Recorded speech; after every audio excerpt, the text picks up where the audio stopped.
Thank you, thank you. And I know you must be diehards on the topic to have relinquished your seat in front of the game to come join us here. We were just joking, there's a monitor in front of us, and we were joking that maybe we could get these screens turned off, but Brett and I could sit here and watch the game for you and just let you know what's happening. But no such luck. You know, I recall about a year ago, Hugo Chavez was standing on the stage of the UN, and he had just been preceded by George W. Bush. And when he got up there, he got up to the stage and said, "Oh, you know, the stage smells of the sulfur of the devil." So I know that you know, while it smells just fine to me up here, there are people who have a lot of questions about Monsanto and sometimes tend to demonize them. And I think I've even heard that here this week. There are a lot of legitimate issues around Monsanto's business. They do a big business that affects, I would bet everybody in this room, every single person in this room is in some way affected by Monsanto's business, and we have some concern, and some people have concerns about it.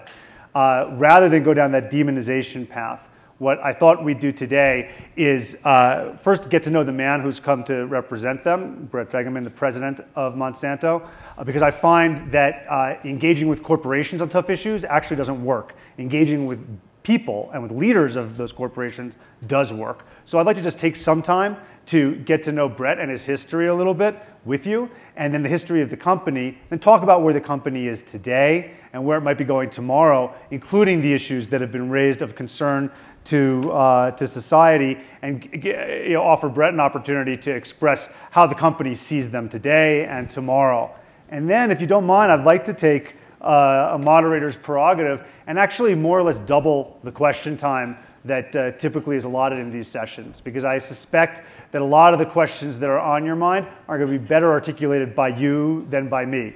I'll jump in if it's necessary, if we get severely off track, but I doubt we will. But that would be my plan, is just to bring you in, especially since we are a somewhat smaller, more intimate group, really bring you into a conversation and have just that, a conversation. So with that, let me introduce Brett Begeman, the president and COO of Monsanto. Brett, tell us a little bit about where you came from. You and I talked a little bit about your upbringing. I thought that was interesting. Well, thank you, Jonathan. And first of all, it's a great pleasure to be here and have a conversation with all of you. I think this is an important time for agriculture, and we'll talk a lot more about that as we go forwards. I'm a lifer. I grew up as a farm kid in western Missouri. Went to the University of Missouri with the expectation to get an agricultural economics degree and go back and farm. That didn't work out so well. 1983 was a terrible drought. I ended up going to work for Monsanto and been there for 31 years. I mean, to stay with that a little bit more, tell me a little bit more about the community you grew up in. Was it a farming community? Very much a farming community. I can tell stories to people all day long. That comes with traveling around the world and seeing rural villages all over the world, but I come from one. The town, I guess I would say I grew up by was 200 people. But if I drove 5 miles, I got to one that was 5,000, and I drove 30 miles and got to another one that was about 6,000, and that's where I went to high school. So I understand rural America. What'd your dad farm? Typical back then, most farms were diversified. So we had corn, soybeans, we had livestock, we had cattle, calves, hogs. So kind of the full gamut. How many acres of farm? He owned 250 acres. Today would be a small farm. We rented several hundred more acres on top of that because we fed a lot more livestock than we could grow feed grains. So we rented land to grow corn for them. So I noticed as we were preparing for this session that it's not just you that grew up in a farm. Darren, who was one of your aides who helped prepare for this, also grew up in a farm. Is this common in Monsanto? Is there a lot of farmers around? There's a handful of people. You know, if you look back at agriculture, particularly true in the U.S., not so true in our international organizations. 30 years ago, a lot of people were leaving rural America and heading off to other places. And if you were in agriculture like I was, agricultural industry was an interesting place to go. And I think that happened a lot. That being said, we have 22,000 people around the world, and the vast majority don't come from a farm. They're people that are very passionate about agriculture and food and sustainability, and that's what drives the interest in people today. But we do have a lot of people that have agriculture in their background as well. So tell us a little bit about that transition. You finished college and you went on to Monsanto. Why Monsanto?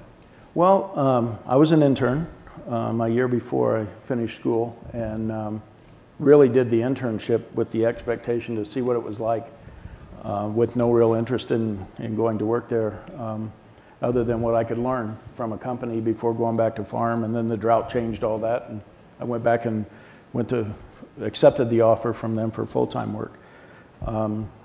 And it's really been incredible, because the company I went to work for was a global company then too, multinational, but had 6, 7 different divisions, gas and oil businesses, and plastics and polymers and carpets and fibers and all kinds of different things that we were in. And agriculture was a little bitty one. And I've lived through all those transitions to now where we're a totally agriculture company, and that's what we do. What was that first gig? What was that first job? I was a sales rep. So I called on farmers directly in western Minnesota and talked about our products. That's back when we sold herbicides. That was primarily what I had. And today we've gone through that transition to where we sell seed and biotechnology products, and I would argue it'll evolve again. Yeah. So we'll talk about both the transition that's taken place and the transitions to come at Monsanto, all of which are related to technology and agriculture. But in those days, herbicide was your primary product. How did it come? In what package did it come to the farmer? Well, it was changing at that time. Roundup, which is, I tell my age now, 35 years old, and I started out selling Roundup when it was relatively new, and it was $80 a gallon. And today you could buy that same gallon for about $10 or $12. I also sold another product called Lasso, which I don't think we even make for any great extent. It's been replaced by another product that controlled grass. That was it. I had 2 products, and I called on farmers. You sell Lasso? Did you sell Roundup and Lasso in your hometown? Oh, absolutely. Yeah, to your dad? My dad was fortunately already using Lasso, so I didn't have to find out if I could sell him or not. And Roundup he was already using. Yeah, you guys have any negotiations on the price? We did have that even when I was in Minnesota and he was in Missouri. You moved from herbicide salesman. Just tell us a little bit in brief, sort of the trajectory from there, to senior management in the company. Yeah, it's been phenomenal. I mean, I think I've lived a dream. I mean, how many farm kids growing up realize over time they have the opportunity to work for a multinational agricultural company? I would argue work on some of the biggest challenges in the world with feeding the population, get to do that on 6 continents of the world, meeting farmers in the smallest of small villages around the world to the biggest of the big in Brazil and Eastern Europe. And I've had the luxury to do all of those. But it's evolved over time from selling herbicides to we started developing biotechnology, and we made a transition as a company. And we became a seed and biotechnology company.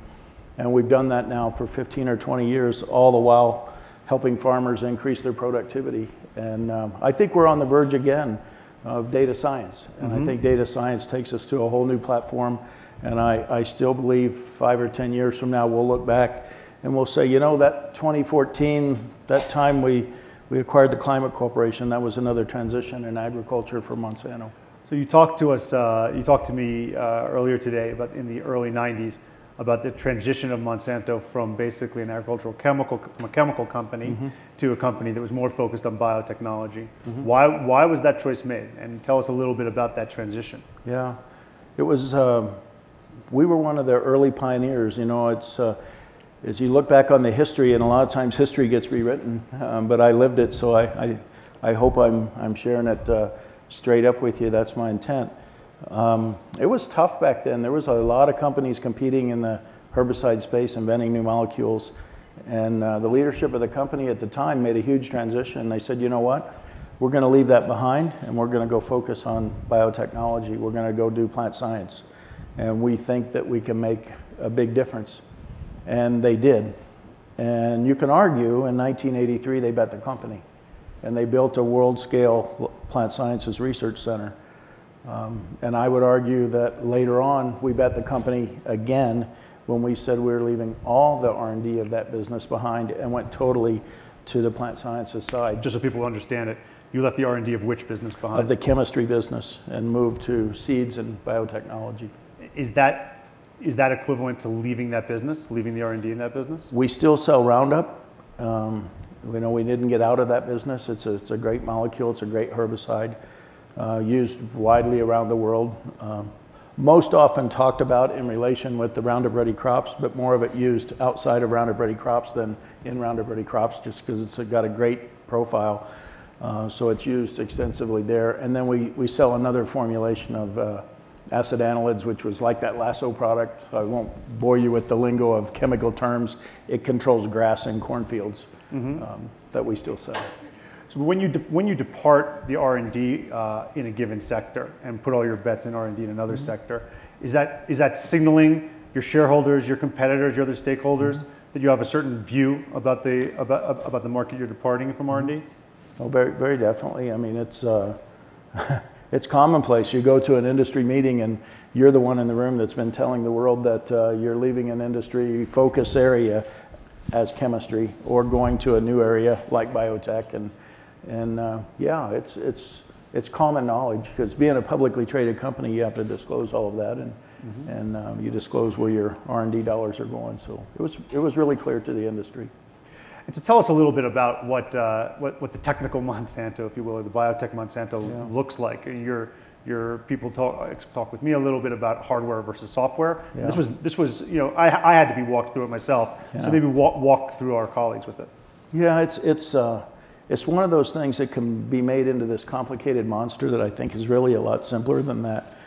I think of it this way, and I like the hardware software. Think of the hardware being the seed. So anybody can buy a computer, a laptop, and then you can buy software from lots of different places and insert the software into your computer. Doing biotechnology is like putting software in the seed. It changes the seed in ways constructive ways that you want to change it to do better things. So you want to help it grow better when there's water stress. You want to help it grow better when bugs are attacking it, and maybe even control the bugs. You want to help it tolerate a herbicide better so you don't get damage to the plant while you're growing the crop and you let it flourish. That's the software, that's the biotech genes. Those are bred in using breeding techniques that have been around for 10,000 years. So the identity of it and the biotech side of it is just identifying the gene that actually goes in the plant to do that.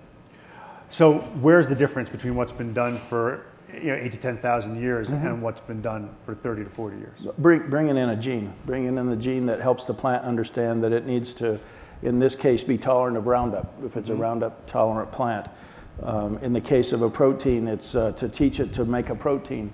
I have these really interesting conversations with some of my friends.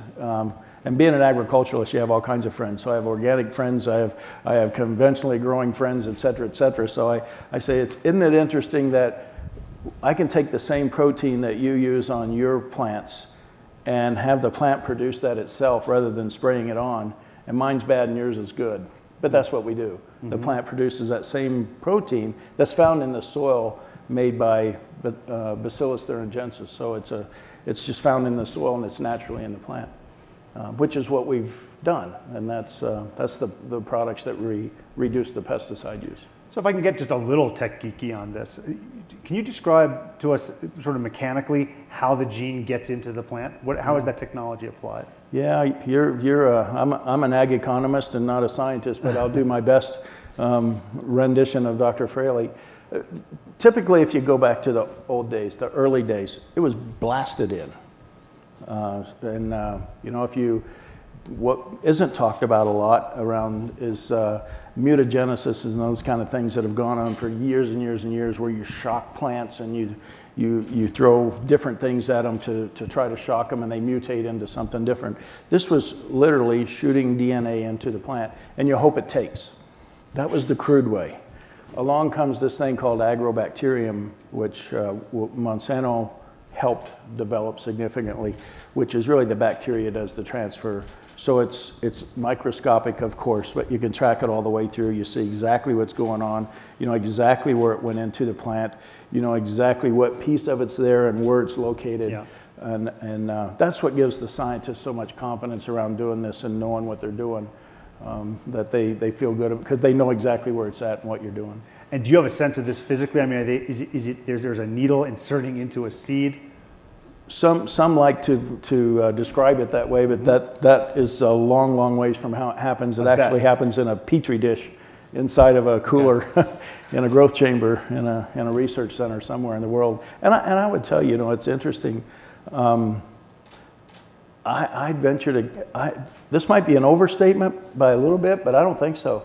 I don't think there's a research lab anywhere in the world that works with plants that can't do this today. All academicians can do this kind of work today. Mm-hmm. It's commonplace. It's just we were early doing it. Right. So, you know, as you say, you know, in a petri dish in a cooler is a pretty abstract place for, I think, most people in this room. It is for me. Tell us a little bit, you know, make that real. What are the let's start with benefits. What are the benefits of having done that over you know, techniques that existed before? You know, and to the extent that you can describe it in actual stories of how it's affected people's lives. I think a couple stories might be a great way to do it. So I'll give you two stories. And I'll tell you the first one that's more passionate to me. I get up every day and do this stuff because I care about people, not about what we do as a company. I told Jonathan, I think I'll share this with all of you. I get up every morning. There's 900 million people go to bed hungry every night in the world. 600 million of those are farmers. That just doesn't compute with me. We can do better than that, and we need to. That's what drives me. So my stories align around some of that stuff. The first product, the Bt protein that controls insects. The reason a farmer likes this is because when it's in there and it controls that pest, he doesn't have to spray insecticides multiple times during the year. So in the case of an American grower, he may reduce it 10 to 12 applications of insecticides to 1 or 2. So there's cost savings plus reduction in pesticide, etc. And it yields a little bit more. But it really comes home to roost if you take a trip with me around the world, and let me take you to India and to a rural village in India. And the farmers can always tell the story better than what I can, but I was meeting with this farmer in a rural Indian village, and he had used Bollgard, and he had been using it for a couple of years, and I had the opportunity to go see him by his village. And his cotton had doubled in yield by putting this protein in, because he wasn't very good at spraying the insecticides before. Even though he was using a lot, the timing was wrong. So he doubled his yield plus controlled the pest. And he looked at his little house, little cube house that had a second floor, and he said, Bollgard. It's the only word that he and I had in common. Then he points over to a little scooter, a little two-wheel scooter, and he goes, Bollgard. And then the guy lit up like a Christmas tree, like most of us do around our children, and 2 little kids standing in front of the house with school uniforms on. And he says, Bollgard. Now that's making a difference in people's lives, and that's what this stuff does, and that's why I get so passionate about making it happen. That does not mean that we don't need to take into consideration all the other concerns and conversations about it. That's absolutely true too. But this stuff works. Farmers buy this stuff because it works. They have all the choices they ever had before. They choose this stuff. Let's talk that. So why don't we go there a little bit, because I think some people have an understanding or might have a disagreement with you that farmers have all the choices they had before. Can you describe? I'll be unfair to you and ask both sides. Can you describe sort of why people might misunderstand that your product might understand that your product limits choice? Yeah. You know, I think it's really difficult. It's no different to me. I mean, people ask me questions about things that I'm not all that familiar with, and I run and I Google it, or I read something in a paper or magazine, and that's my information. And that's just because I don't know anything about it. I feel a lot more comfortable in agriculture because I know a lot more about it. So I'm not trying to offend anyone by not understanding all the agronomic side of agriculture. It is fairly complicated. The reality is is that most farmers around the world choose to use hybrid seed. The reason they choose to use it is it's old, and it's been around since the 20s and 30s, and it is all we plant in Western Europe and the United States. Most of China, and most is 90-some%, most of Thailand, most of the Philippines, and I'm rattling those off to give you a perspective. Hybrid seed is got inbred parents, and you use inbred parents to make the seed. You sell the seed to the farmer, they grow a crop. The worst agronomic decision a farmer can make is to save that seed, because it loses the hybrid vigor the next year and the yields go down. Now, I'm not talking about the garden variety vegetables that many of us are used to and I grow in my backyard. That's different. I'm talking about agricultural seeds that a farmer plants to grow a crop. So when we go to the farmer, they have that choice of those seeds, or they could save seed, or the new seeds that we sell them. And those choices remain today. They still have all those choices. The reason many of them choose the biotech products is they perform better. Mm-hmm. They get higher yields, they reduce their pesticide cost. And I feel really good about doing that stuff because I look back and say, it's improved sustainability of agriculture tremendously. I mean, just imagine the millions of pounds of pesticides we've taken out of the environment over the past years of farmers being able to use these tools. And not only did their yields not go down, they went up.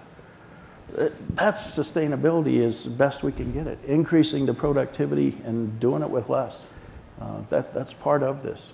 Well, I think another choice that people would like to be able to make is to have or not have your seeds in their crop. Mm-hmm. When your seeds have a tendency not to stay put. When your seeds come over to someone else's crop, isn't that eliminating their choice? Yeah.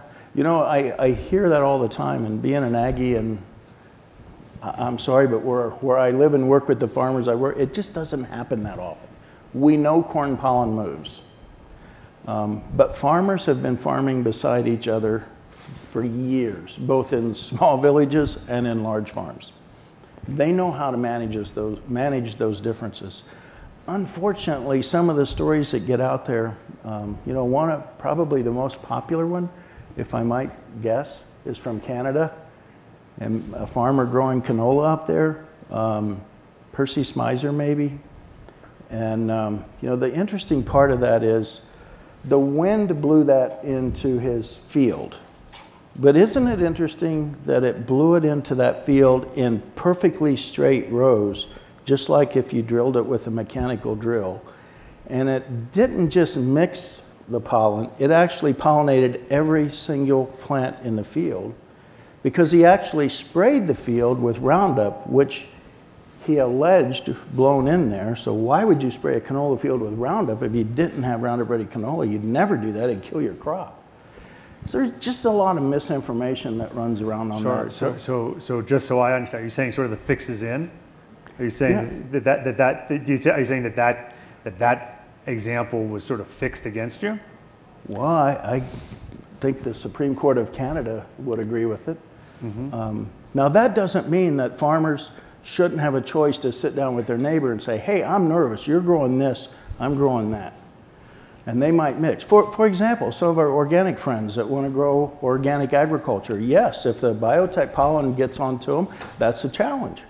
There are very easy ways to manage that with differences. You create boundaries and buffers. It's done all the time, and it's routine, especially with vegetable growers, where a lot of that goes on. They're better at doing that than the large acreages of corn and soybeans, where, to be honest with you, a farmer doesn't care if a little pollen moves from one farm to the next, unless they're trying to grow a specialty crop.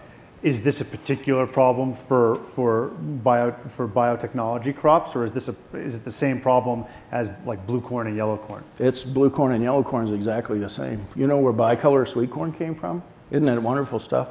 Has yellow corn and white corn, it's bicolor. Pollen flow. Wow, look at this, we can market this, and now it's a really popular product for sweet corn on the cob, and it's both the same corn, right? It's just different colored kernel. So then another choice that I wondered about is the choice of consumers to choose whether or not they're going to have genetically modified food, and part of that relies on information. Yep.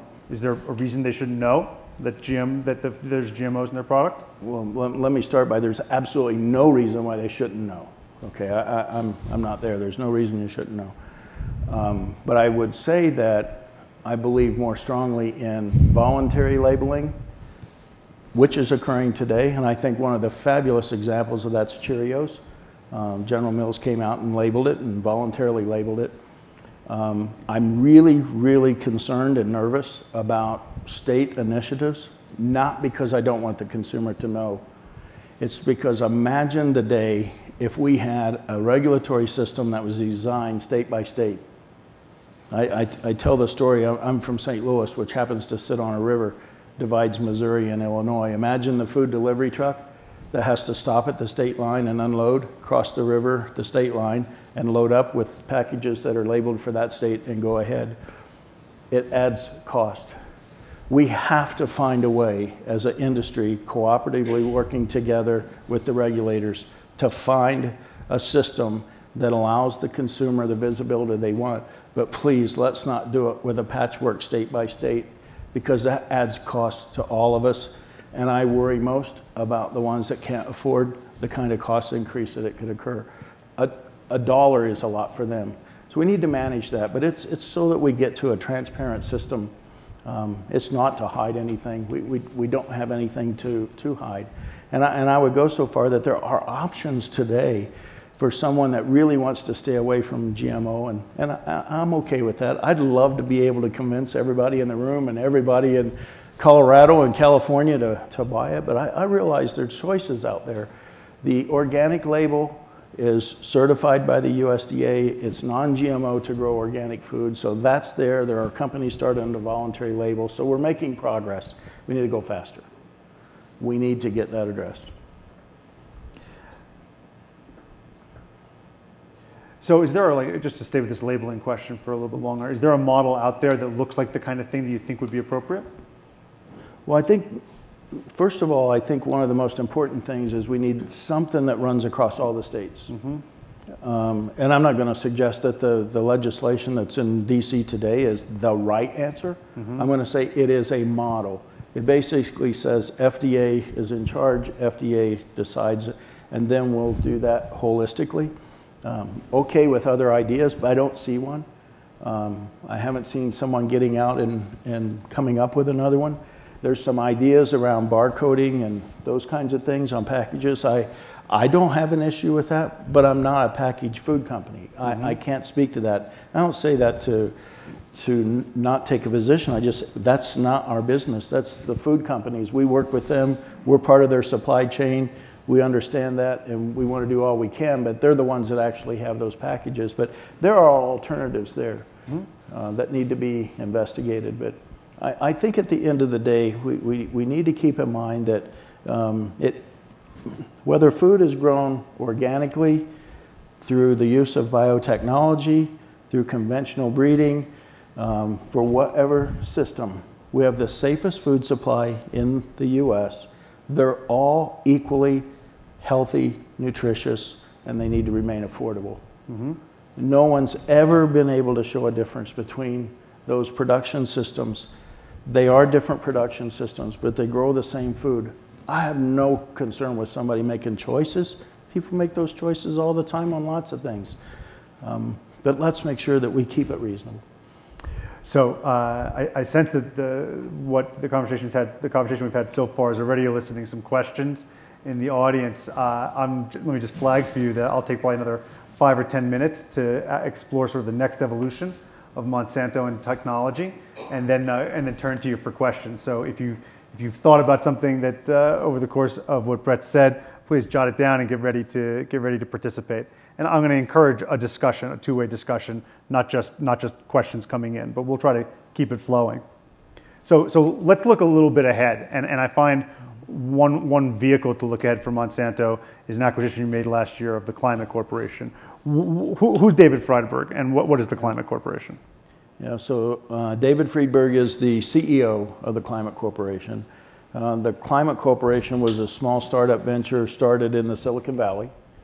And they started out working with weather and weather information with the intent to try to create probabilities against what kind of weather event would occur, which led to insurance and some of those kinds of things. Mm-hmm. And Monsanto's engagement with them? Yeah, we were out looking for companies that were investing in data science. You know, and that was driven by, if you just step back for a minute and bear with me, we had a big initiative within Monsanto looking at farmers are making about 40 decisions a year on any given piece of land. And we were trying to figure out how could we leverage the new space of data science to help them make better decisions, to increase the overall productivity of those decisions that they make. Not tell them what to do, give them better advice. And we were searching for companies working in that space, and that's when we tripped across the Climate Corporation, which was already working in agriculture, which was great news to us, because a lot of times we find things in other industries like pharma and other places, but they're not working in agriculture. But they were, and they had built an agricultural insurance model. So they had agronomists on staff and were building some cool stuff. And I always called it the big data engine that was built for agriculture. And consequently, between the two of us, we got together, and the more we talked, the more we realized that we had a very common vision. David would tell you today, and has written about it very often, he was shocked to find a company like Monsanto so vested in sustainability and the importance of sustainability, and him being a small startup company in the Silicon Valley with the same view. If the employees didn't know better, if they heard the vision, it would sound almost identical. So it came together that quick. And then we took our other precision ag work and put it together with the Climate Corporation to build it out. There's two aspects here that I think are important for us to understand. One is the next generation of technology, Yep. and the other is an evolution in thinking around environmentalism. Well, let's talk about the first one first. You know, 10 minutes ago we were talking about biotechnology in the seed that went into the ground, right? Mm-hmm. And maybe the plant and its resilience, right? That I understood. The jump from that to data is big. Mm-hmm. Help us understand why Monsanto is a data company. Yeah. So if you think about the same decision to plant a seed, and the farmer picks a hybrid variety to plant, with the benefit of data science, we can look at soil type, we can look at the soil moisture level. In other words, how does it hold water? How deep is the topsoil? What's the built-in fertility level? What's the fertility program that needs to go along with the seed choice? What's the pest control program that needs to go along with that program? Is there parts of the field that need to be tiled before they drain excess water so it's not hurting the plants, et cetera, et cetera. And these are all agronomic decisions. And through mounds of data, we can look at that and help the farmer make all those decisions.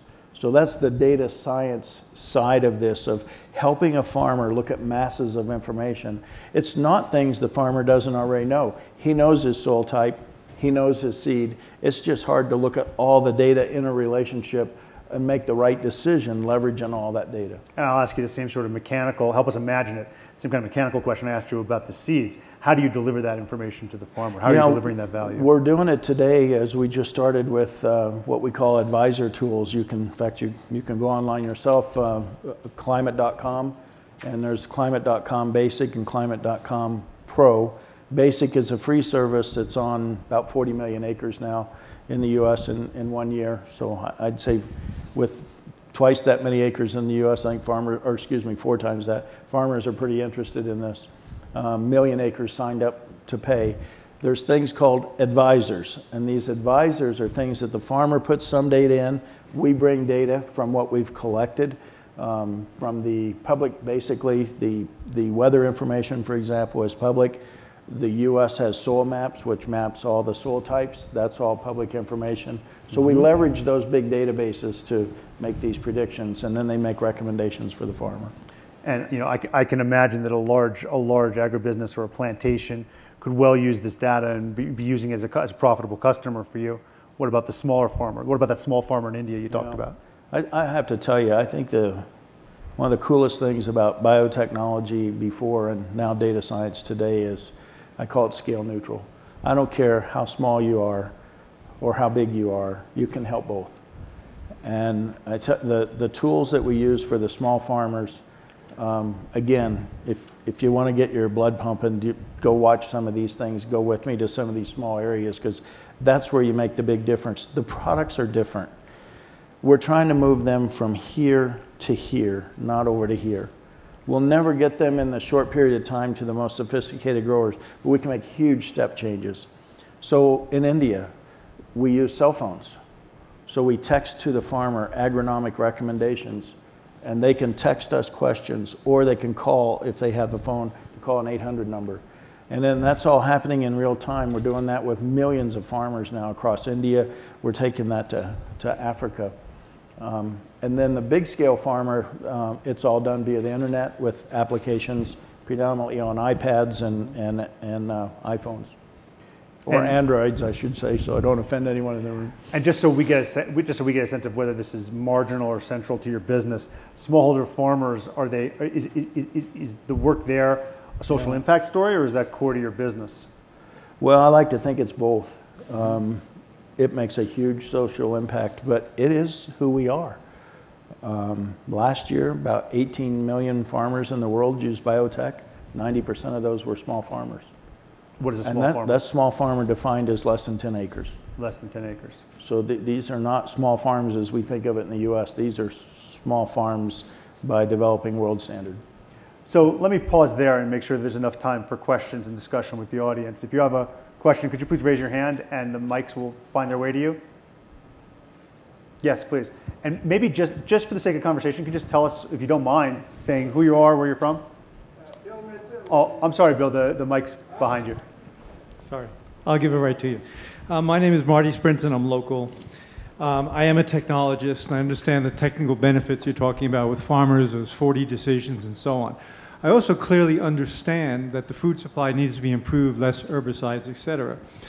But what about the studies that have come out against genetically modified plants, such as, I'm sure you're familiar with Judy Carmen's study about the effect on pigs' uteruses and stomachs. And they've done scientific studies showing the negative benefits. So how do we deal with those types of concerns?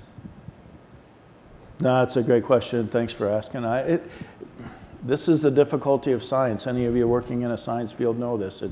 It's the reality. As you do studies, you're going to get outcomes.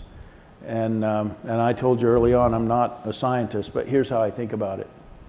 The overwhelming, I mean overwhelming scientific consensus supported by every health organization in the world that has studied it, which includes most of Europe, and it includes Asia, and it includes Japan, and the medical bodies, the AMA, the Pediatrics Association, et cetera, agree with that overwhelming position that these products are just as safe and nutritionally equivalent to any conventionally grown.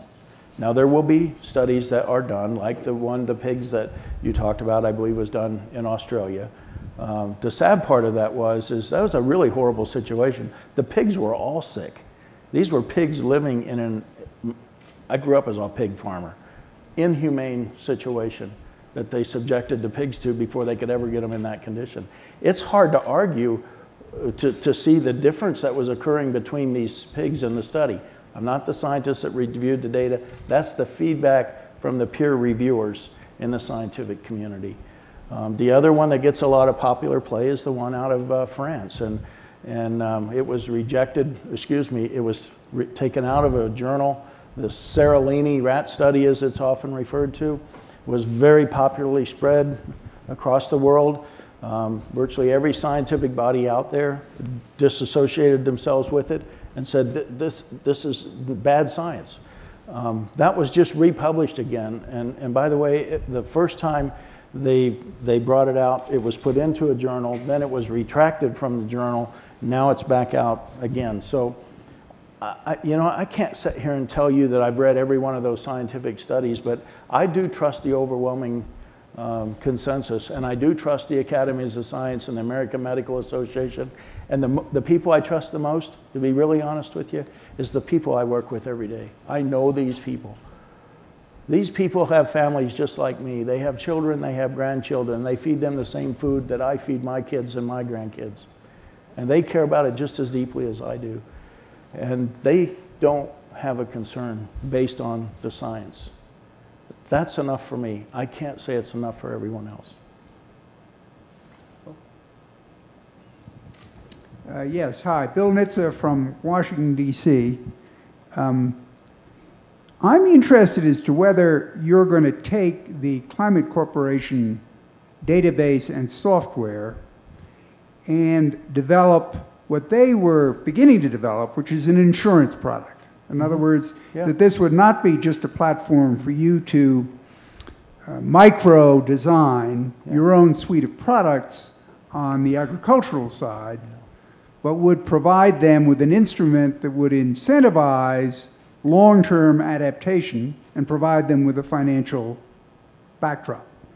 Now, the issue of climate change comes up here. It appears to me that there are hundreds of millions of farmers that over a generation are going to face changing weather conditions, and maybe changing weather conditions on an accelerating basis. So one aspect of this insurance product could be helping those farmers adapt in a deeper, more structural way. Are you thinking about these issues? Yeah, we absolutely are. So the insurance product, they actually had two insurance products. They were offering federal crop insurance and a product called TWI, which they sold on top of the federal crop insurance. TWI is going to be a challenge in the U.S., not because we didn't want to continue it. We did continue it, and we sold it this spring. I don't think we're going to be able to get farmers to buy it because the changes in the federal crop insurance made it easier for them to buy the federal crop insurance, and therefore we're kind of out. We kind of got beat by the government on that one. We're going to take that product to we intend to other parts of the world where farmers don't have insurance as an opportunity. So we are looking at it from that standpoint. Climate change, I don't believe, from my perspective, coming out of agriculture, that it's a debate of if, it's how we're going to address it. I started in Minnesota. I was a sales rep up there. They used to grow wheat in South Dakota and North Dakota. Today they grow corn and beans. Yeah, we bred a little bit different seed, but that ain't the real reason. The growing season's longer up there, and now they can grow corn and soybeans. And oh, by the way, we're breeding corn in Canada now too. So it's alive and well, it's real. We need to work with farmers and are working with farmers and other stakeholders to figure out how we, one, address climate change as much as we can. What is it that we can do to slow it down? But two, and I would argue more importantly, is how do we continue to breed and develop crops to be more endurant to climate change and the extreme weather, et cetera. And yes, we're going to use the big data science approach to help us do that. It will help us identify better ways to position seeds, populations of seeds, genetics to use, et cetera. So we will leverage that. You once went through a challenging decision, a business decision, to license out your biotechnology to competitors and make it sort of more, make it available to all. Yeah. Will you face the same choice with data, and what will you do? Yeah, we did, and you know, we made I'll be quick on the early decision. It was we invented biotech and we had a seed business. We could have sold it within our own seed business, or we could license it to hundreds of seed companies, which we chose the latter and licensed to hundreds of seed companies, including our largest competitors, which is the only way our products will be on as many acres as they are, is seed companies making choices to use it, just like farmers.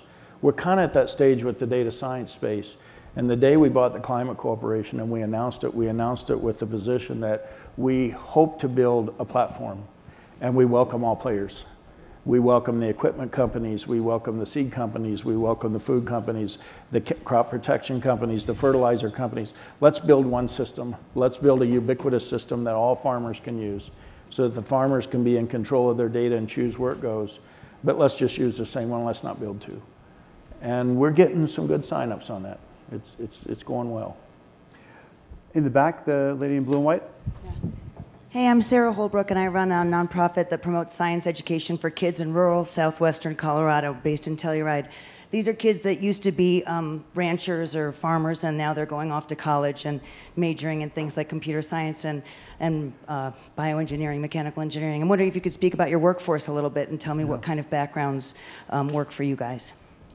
Well, ma'am, I applaud your efforts. We need a lot more STEM students, science, technology, engineering, and math. And of course, we'll always continue to have agronomy and soil sciences and those kinds of things. But the space we're going into with data science, as well as sustainability and those types of things that we're trying to manage, we're looking just as much at the science, technology, and engineering as any other company, and I would argue more so on the science side. When you think about biochemists and microbiologists and toxicologists and all of that's in the R&D side, then we have all the software engineering that's going on. Today, we're fortunate in St. Louis to be, it's the largest employee base of plant scientists in the world. You might be shocked to know it's also one of the IT hubs of the Midwest because it draws IT people to this field where we're using large data science. So any kind of scientific engineering field is spot on for agriculture. And I encourage kids in college today to please think about agriculture. If you want to go somewhere and make a difference in people's lives, there's no better place than agriculture today to have a really exciting career in science and technology, engineering and math, the latest whiz bang. We didn't even talk about geopositioning and the spacing and helping farmers grow seeds better. There's just a lot out there. 9.5 billion people by 2050, 2.5 billion people are going to join us. We don't get any more land. We don't get any more water. We have got to figure this out. We got to do it in a really sustainable way, really quickly. We need lots of bright people helping us. Please, in the white.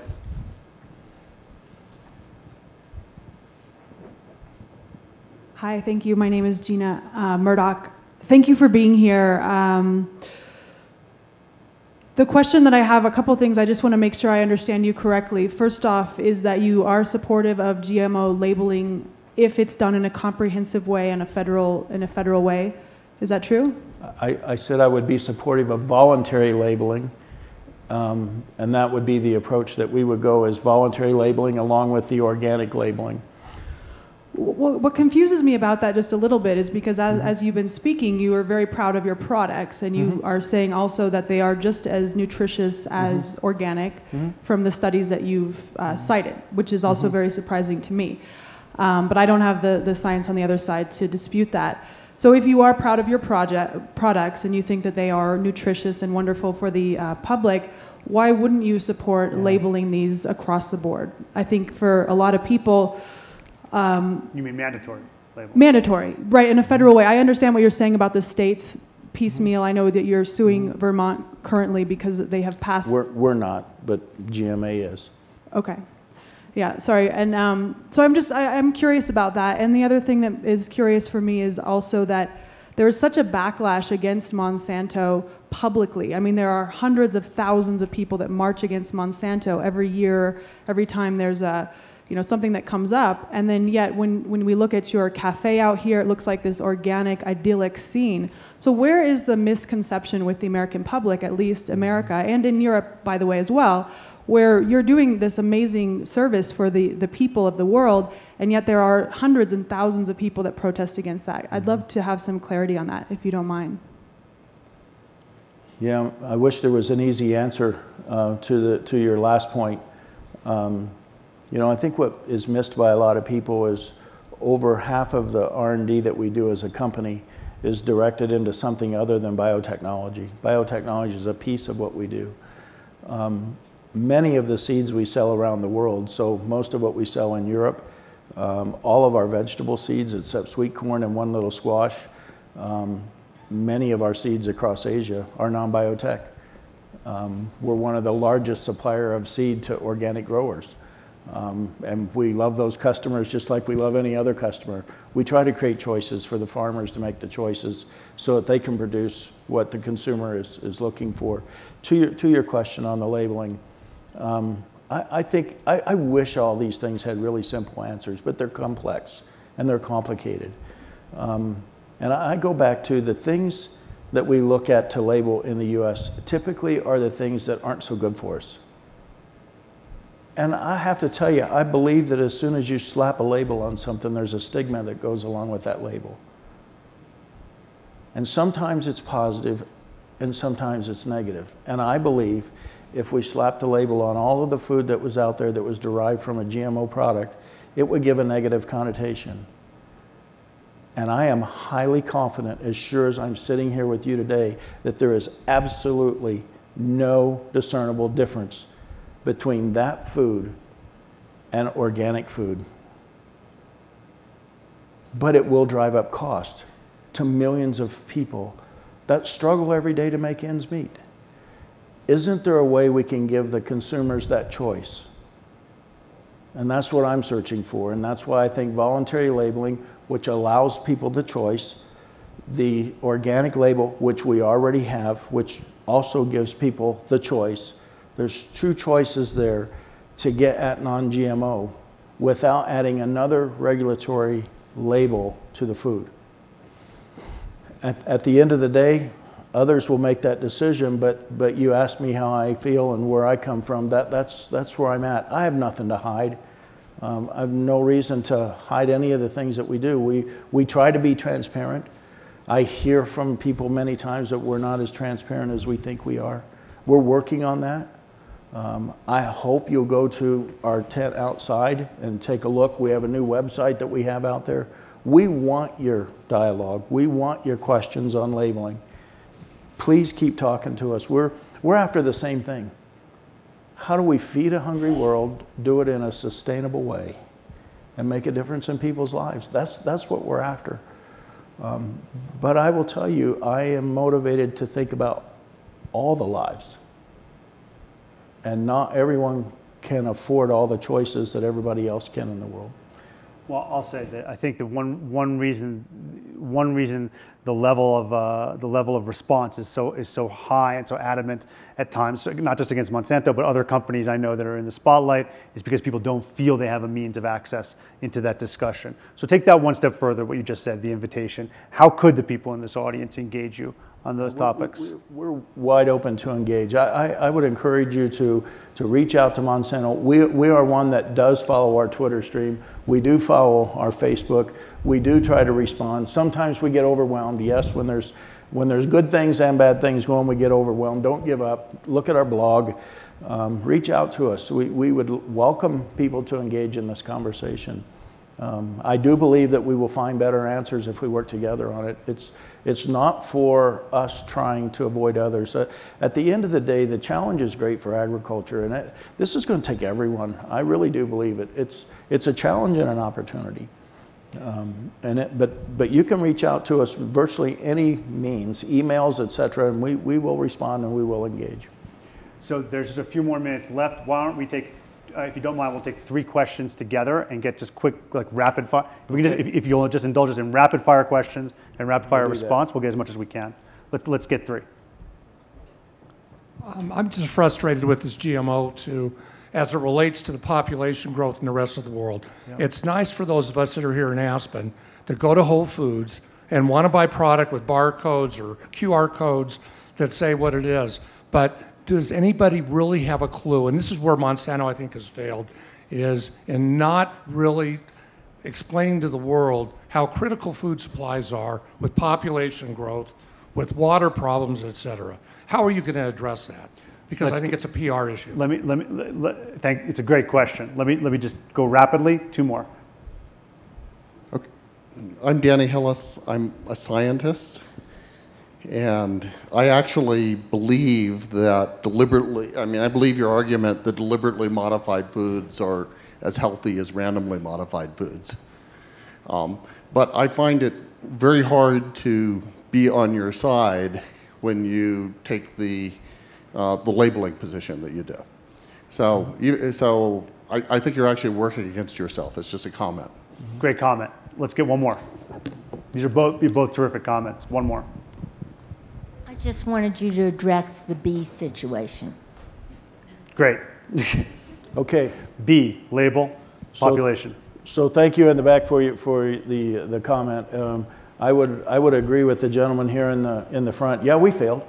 We didn't engage in a dialogue soon enough with society and listen and communicate, etc.